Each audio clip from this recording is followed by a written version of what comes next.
She said her therapist told her I'm the source of her anxiety. So I walked away. I knew something was wrong the moment Lily walked through the door that evening. She didn't greet me with her usual soft smile or hug. Instead, she placed her bag down gently, like even that small sound might break something fragile between us. I asked, "Rough day at work," but she didn't answer. She just stood there for a few seconds before whispering, "Ryan, my therapist says you're the source of my anxiety." For a second, I thought I misheard her. I laughed nervously and asked, "Wait, what? What do you mean by that?" But she wasn't joking. Her eyes looked tired, and her voice shook when she said, "Every time I talk about my stress, my fears, or why I can't sleep, it always comes back to you." That hit me hard. I didn't know what to say. I loved her, deeply. I had always tried to be patient, supportive, and understanding. I knew she had been struggling with anxiety before we even started dating, so hearing that I was now being blamed for it felt like a knife to the chest. I sat down on the couch, still trying to process it. "So, what are you saying?" I asked quietly. "That I make you miserable." She sighed and said, "It's not that simple, Ryan. I don't feel safe emotionally anymore. I feel like I'm always walking on eggshells around you."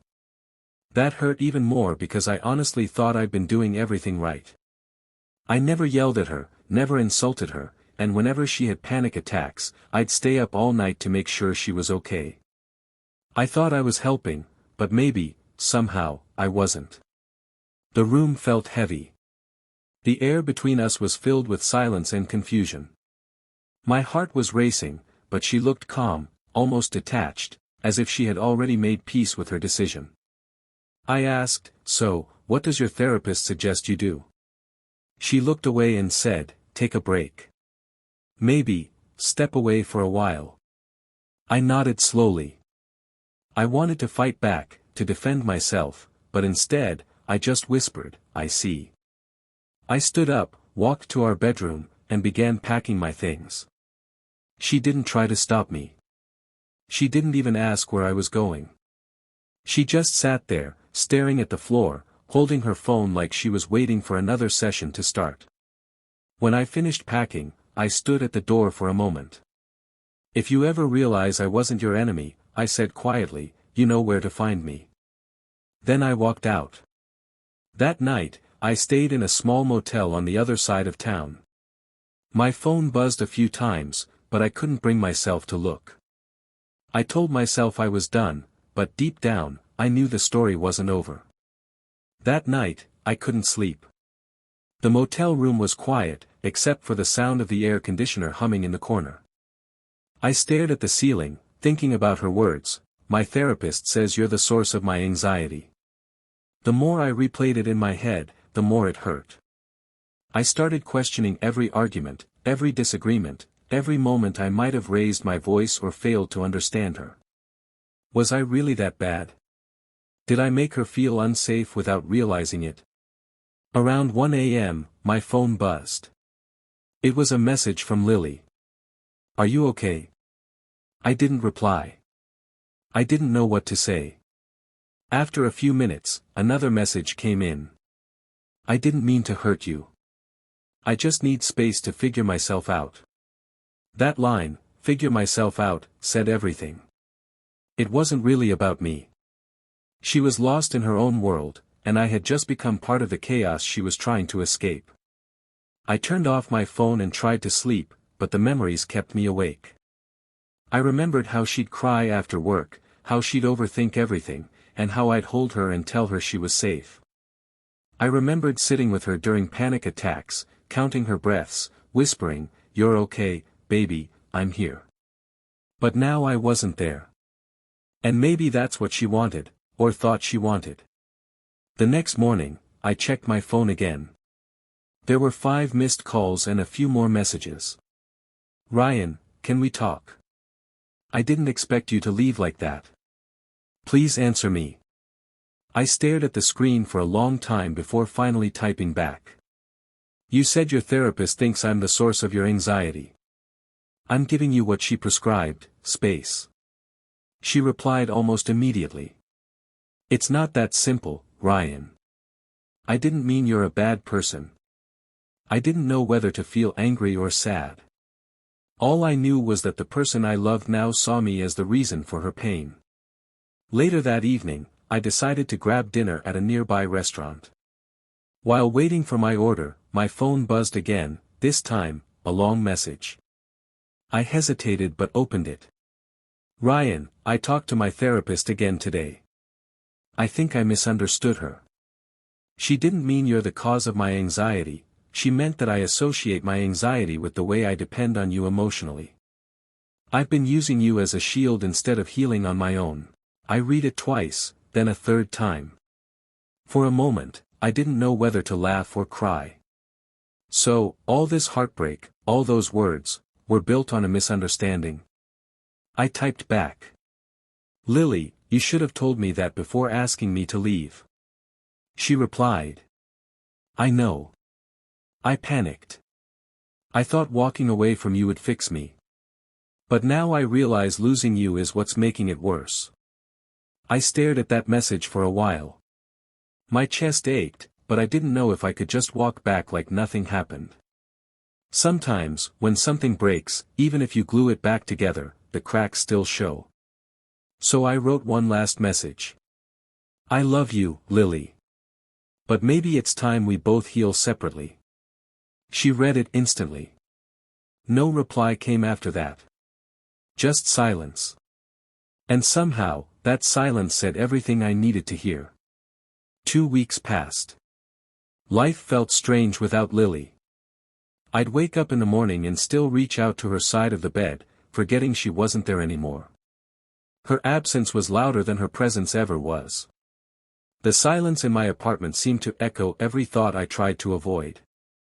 At first, I kept expecting her to call, to ask me to come back. But she didn't. And I told myself I wouldn't be the one to reach out either. One afternoon, while scrolling through emails, I saw something that made me freeze. It was from Lily's therapist. The subject line read. Regarding Lily. My heart skipped. For a moment, I thought maybe something bad had happened to her. I opened it immediately. Hello Ryan. I hope you don't mind me reaching out. Lily gave me permission to contact you after a recent session. I wanted to clarify something that seems to have been misunderstood during her previous appointments. My chest tightened as I read on. When I said that her anxiety may be triggered by aspects of her relationship, I did not mean that you are the cause. In fact, Lily's anxiety stems from past trauma and patterns of emotional dependency that she's still learning to manage. She tends to attach her sense of safety to the people she loves, which explains why small conflicts or emotional distance feel overwhelming to her. I leaned back in my chair, staring at the screen. For days, I had been blaming myself, replaying every word, every argument, wondering if I was some kind of villain in her story. But reading this, it lifted something heavy off my chest. Then came the last line. Lily is beginning to understand that healing isn't about cutting people off, but about taking responsibility for her own emotional well-being. I thought it was fair for you to know this, considering how things ended. I didn't know how to feel, relieved, angry, or heartbroken all over again. She had pushed me away because of something she misunderstood, and now I was gone. Later that evening, I sat outside my apartment with a cup of coffee, staring at the sunset. My phone buzzed, a message from Lily. Did she reach out to you? I typed back. Yeah. I read her email. I'm sorry, Ryan, she replied. I didn't mean to hurt you. I just thought I was doing what was best for both of us. For a long time, I didn't respond. I just kept reading her message over and over again. Maybe she was right, maybe we both needed time apart. But part of me also wished she had trusted me enough to face her pain with me, instead of turning me into it. That night, I didn't cry. I didn't feel anger either. Just acceptance. Some people love you deeply but still hurt you while trying to save themselves. And sometimes, the kindest thing you can do, is let them go. 3 months later, life felt calmer. Not easier, but calmer. I had started going to therapy myself, not because of Lily, but because I needed to understand why her words had cut so deep. My therapist told me something that stuck. Sometimes we try so hard to be someone's peace that we forget to protect our own. And she was right. I had spent so much time trying to fix Lily's storms that I didn't notice I was drowning too. Work got busier, I reconnected with old friends, and little by little, I started breathing normally again. The nights didn't feel as heavy. I could walk past our favorite coffee shop without feeling that familiar ache in my chest. But one Saturday morning, while grocery shopping, I heard a voice behind me say softly, "Ryan." I turned around. It was Lily. She looked different, calmer, maybe even lighter.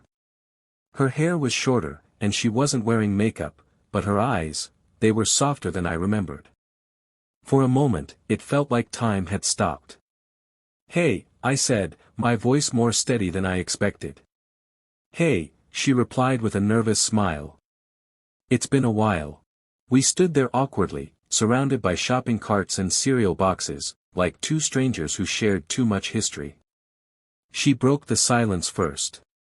"I've been meaning to reach out, but I didn't want to disturb your peace." I nodded. "You wouldn't have. But I get it." She hesitated, then said, "I just wanted to thank you, for walking away when you did. It forced me to face myself. I used to think my anxiety was caused by people, but now I know it came from within me. I blamed you because it was easier than looking in the mirror." Her honesty surprised me. For months, I had imagined this moment going differently, maybe with anger, or regret, but standing there, all I felt was peace. "I'm glad you're getting better," I said sincerely. She smiled, eyes glistening. "You were never the problem, Ryan. You were the one person who tried to stay when I kept pushing everyone away.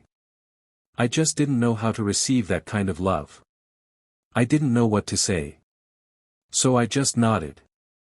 There wasn't anything left to fix or explain. Some stories don't need a new chapter, they just need closure." As we parted ways, she turned back and said softly, "Thank you, for everything." That night, as I sat on my balcony watching the city lights, I thought about her words. She was right, sometimes, love isn't about holding on. It's about knowing when to let go so both people can finally heal. I didn't hate Lily anymore. I didn't even miss her the way I used to. I just wished her peace, the kind she had been searching for all along. And for the first time in a long time, I finally felt it too. Don't forget to like, subscribe, and turn on the bell for more emotional true stories every week.